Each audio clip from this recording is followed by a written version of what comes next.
काम हो रहा है।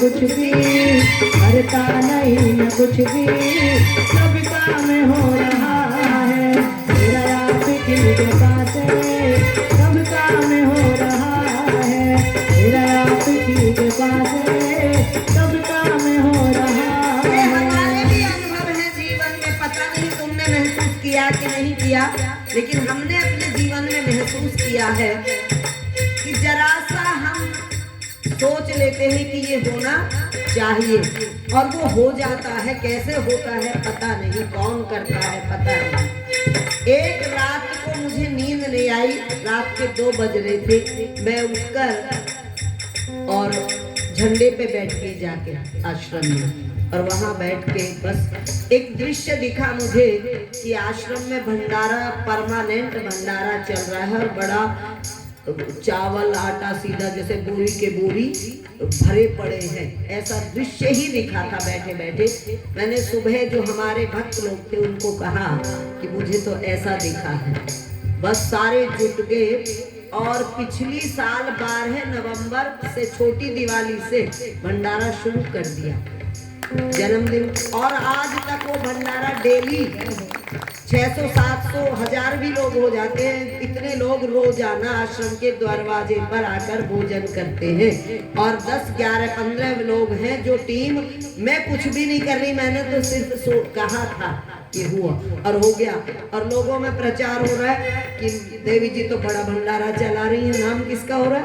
मेरा हो रहा है। मैं सोचती हूँ मैंने क्या क्या, कुछ भी नहीं किया मैंने तो, जिसका काम है वो अपने आप से करा रहा है। मेरा आपकी कृपा से सब काम हो रहा है मेरा आपकी कृपा से सब काम हो रहा है।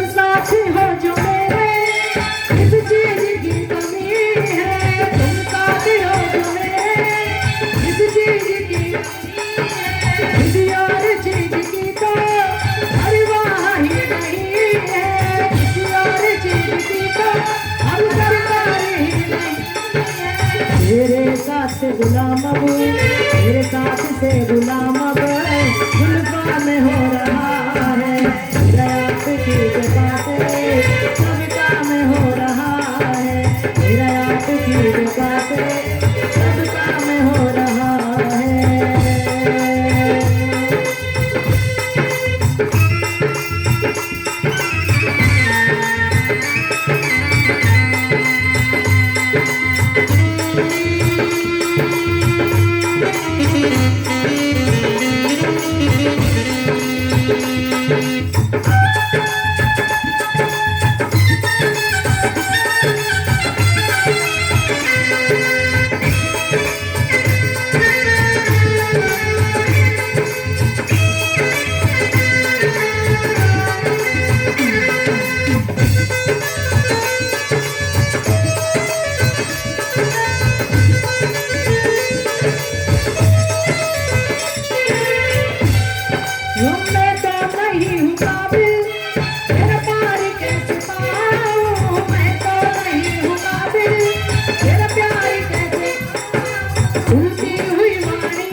से ही ये प्रेरणा से ही ये अपमान हो रहा है। मेरा आपकी कृपा से सब काम हो रहा है। मेरा आपकी कृपा से सब काम हो रहा है।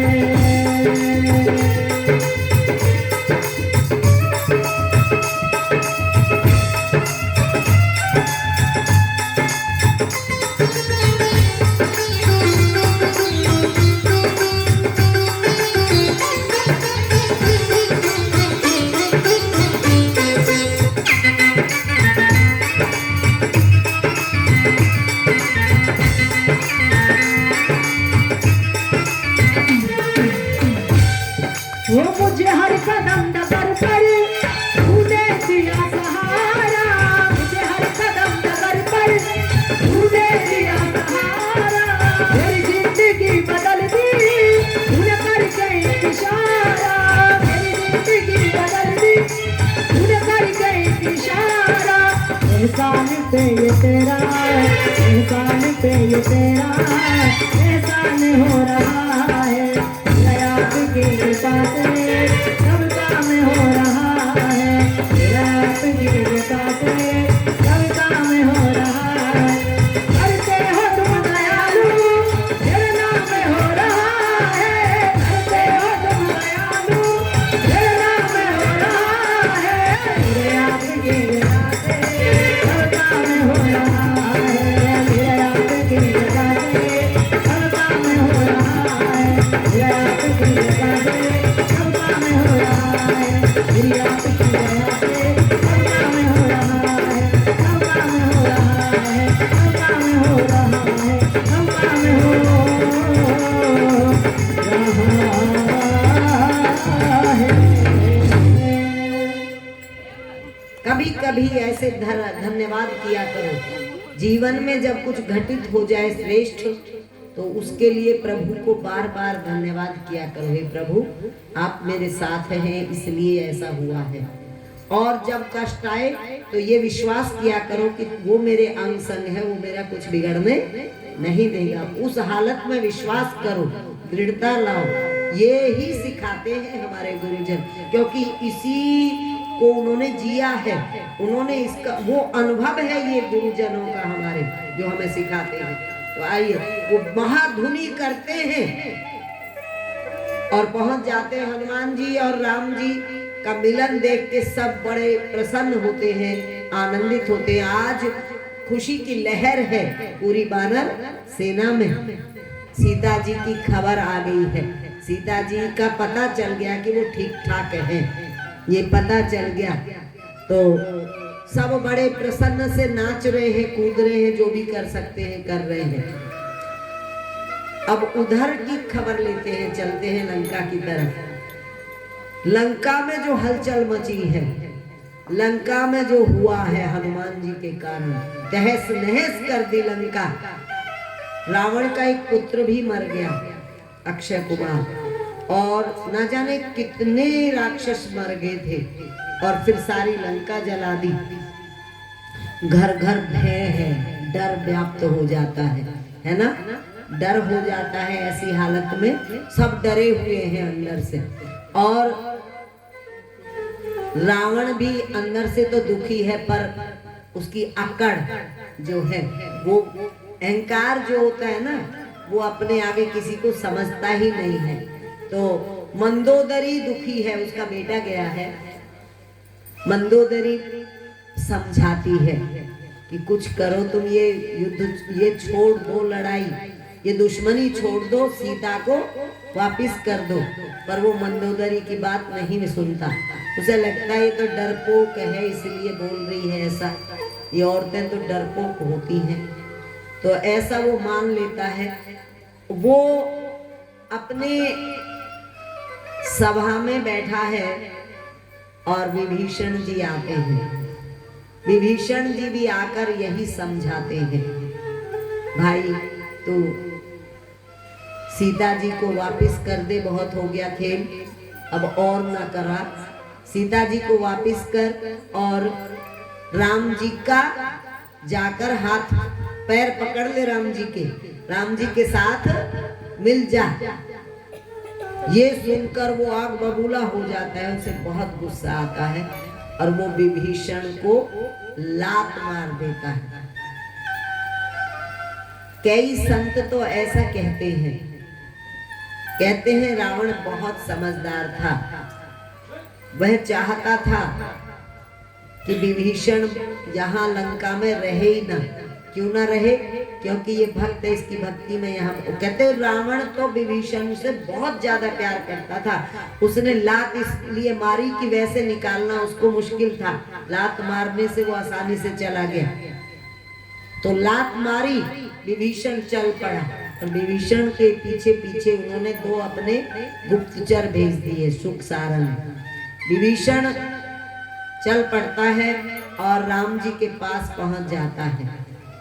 क्या कहता है? जिन पायन की पादुका भरत रहे मन लाए, सो पद सो आज निहारे इन नैनन अब जाए।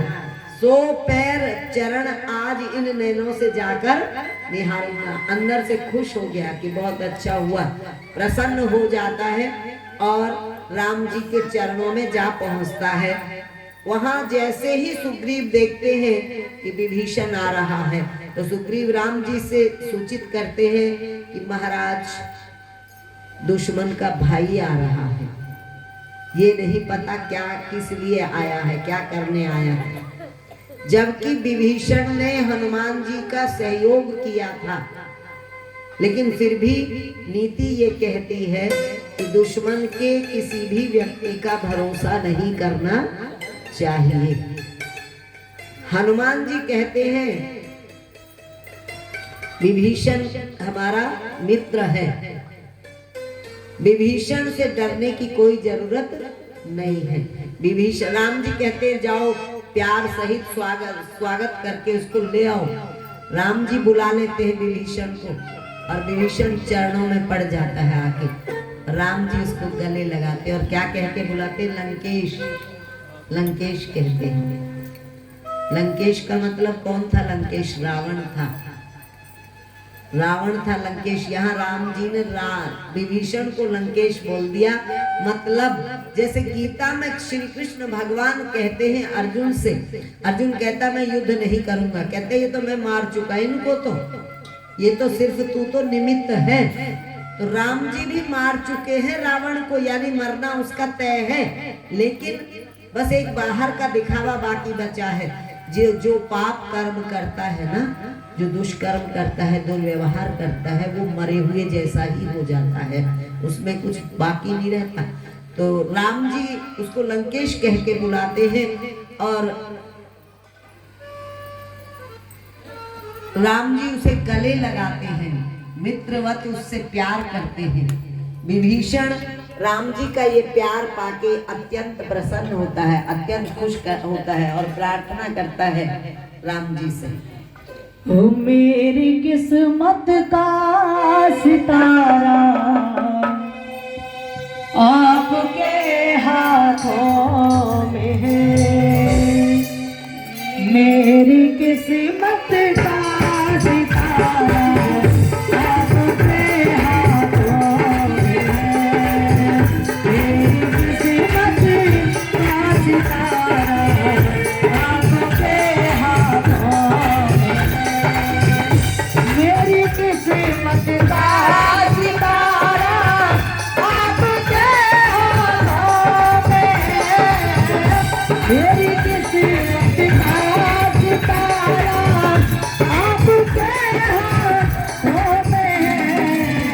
मेरी किस्मत का सितारा आपके हाथों में है।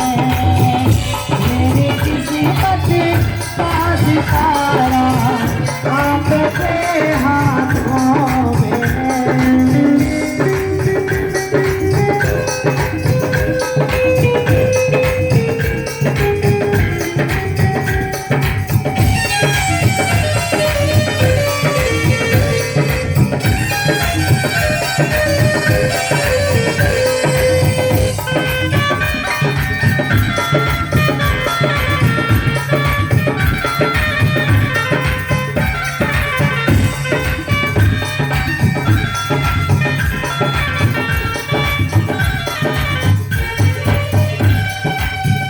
क्यों करूं चिंता फिकर में जिंदगी के खेल की, क्यों करूं चिंता फिकर में जिंदगी के खेल की।